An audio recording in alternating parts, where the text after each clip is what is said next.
remembered. And I'm going to do one last thing for my country.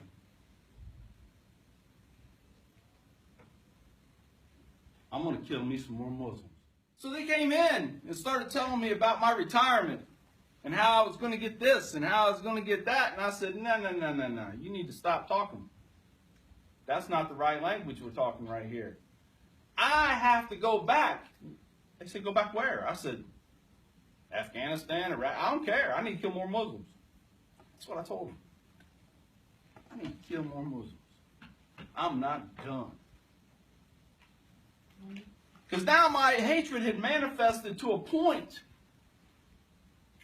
to where my life meant nothing unless I was taking the life of a Muslim. Now, I can't exactly put a finger on when this hatred began. I really don't know. It wasn't actually necessarily 9/11.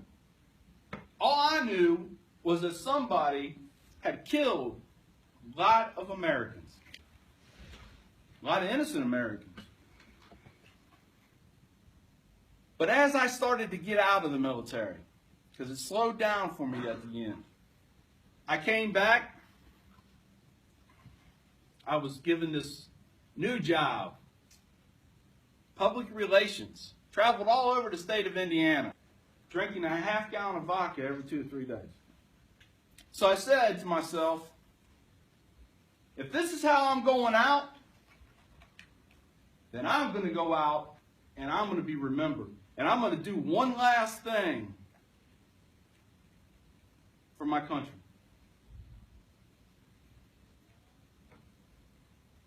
I'm going to kill me some more Muslims. And I'm going to do it here in America. This hatred go, I believe there was actually another organ inside my body. You can't lose a liver, you'll die. I was afraid I was going to lose this hatred. Because if I did, I would die because there would be nothing left for me to exist for. Nothing. I would now be on the face of this earth for absolutely no reason. Except at that point to drink. And waste what little bit of time I had left.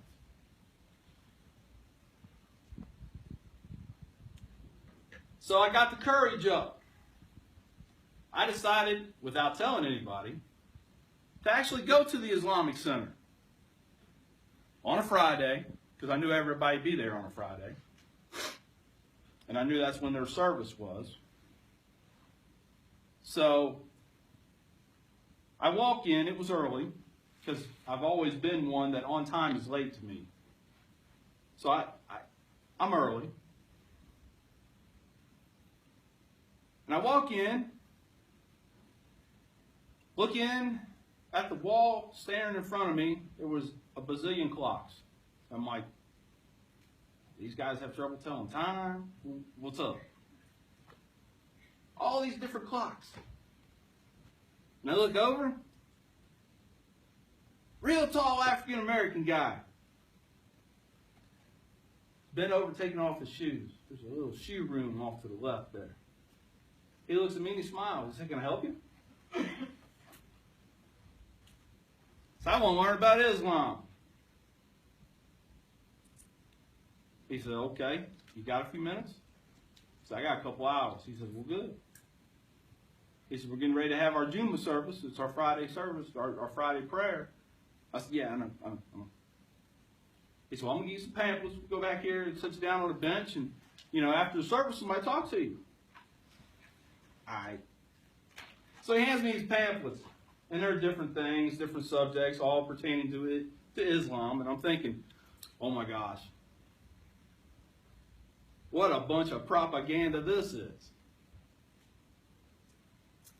Islam's a religion of peace. Psh, whatever.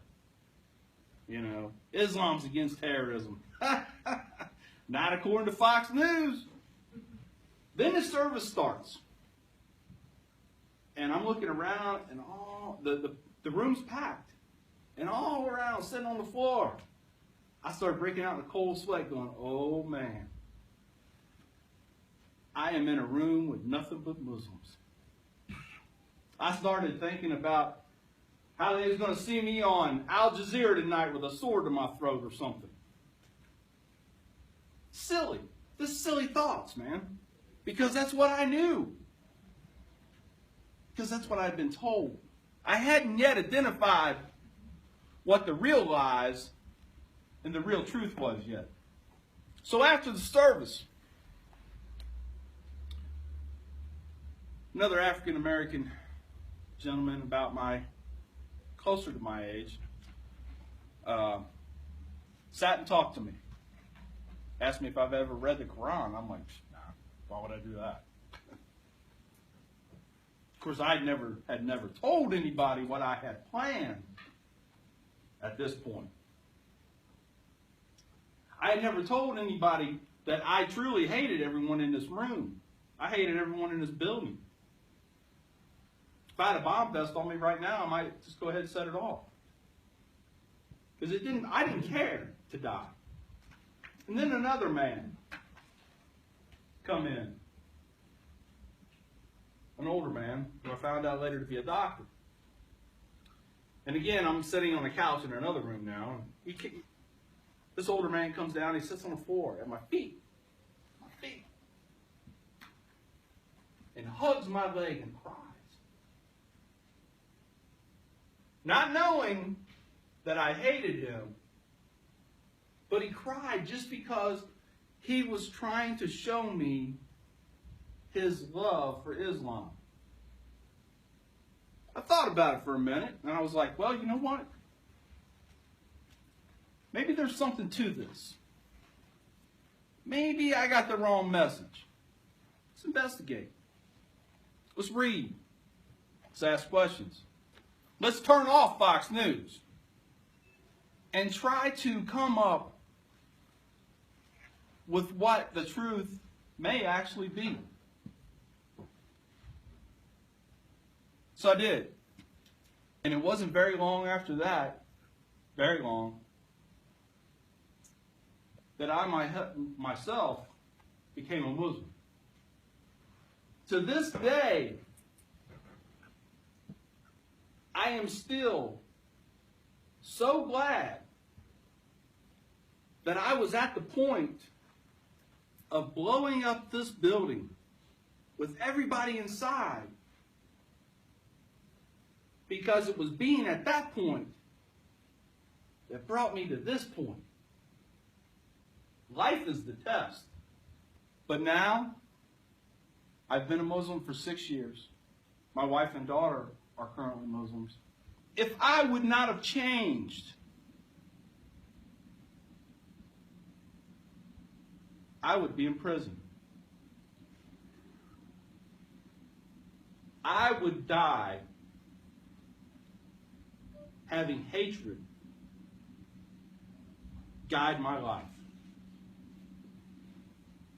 And I would have been the one now to take the innocent lives. Because nobody over at that Islamic center was hurting anybody. Nobody was planning on hurting anybody. They were going there to pray. They were going there to listen to someone talk about things in the Quran and try to explain them to the best of their ability.